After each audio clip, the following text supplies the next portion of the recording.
Tous les acteurs du transport aérien aujourd'hui travaillent à cette décarbonation et nous, au niveau de l'IT, pour servir nos métiers, on est aux premières loges.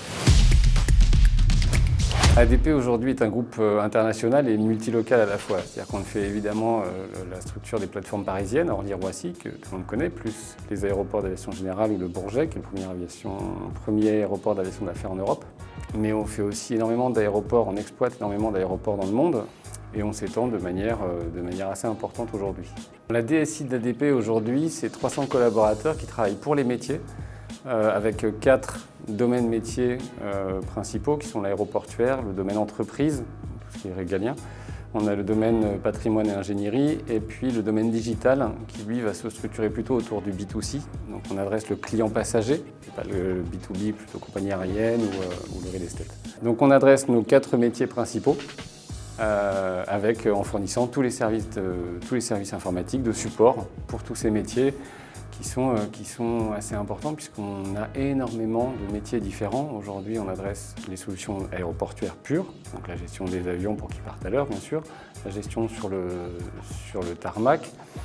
Évidemment, dans un esprit de développement durable, on va essayer de faire en sorte de participer à la décarbonation de l'ensemble de l'industrie.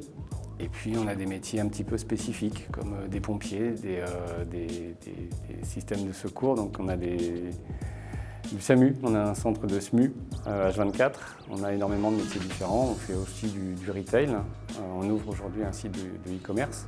C'est vraiment un des sujets qu'on adresse aujourd'hui. On était une DSI qui était très structurée autour de l'IT entre guillemets classique, donc plutôt les IP, les grandes infrastructures, les data centers, les clouds et l'hybridation des IT.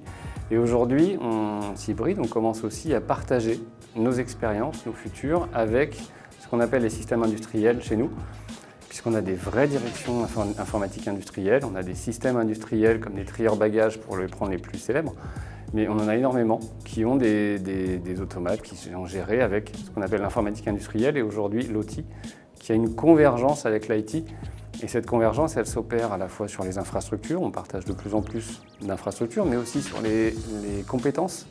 Parce qu'au niveau RH, on commence aussi à avoir des convergences de ce qu'on appelle la filière, des convergences de parcours, des convergences de compétences, d'études, qui nous permettent maintenant de mélanger un petit peu les métiers et les fonctions opérées par nos collaborateurs. Depuis le Covid, on a eu un stop and go, je dirais. Aujourd'hui, une reprise du trafic assez forte, assez importante, mais dans un esprit de décarbonation complète. On doit tous travailler, tous les acteurs du transport aérien aujourd'hui travaillent à cette décarbonation. Et nous, au niveau de l'IT, pour servir nos métiers, on est aux premières loges. Et un défi beaucoup plus court-termiste, c'est les JO. Aujourd'hui, on est à 500 jours aujourd'hui d'un événement mondial qu'on doit absolument réussir, qui est un enjeu d'image, d'innovation, qui est un enjeu de satisfaction pour tous ceux qui vont venir en France assister aux JO. Et là-dessus, on est aux premières loges pour assurer un service de la meilleure qualité possible pour les JO qui arrivent.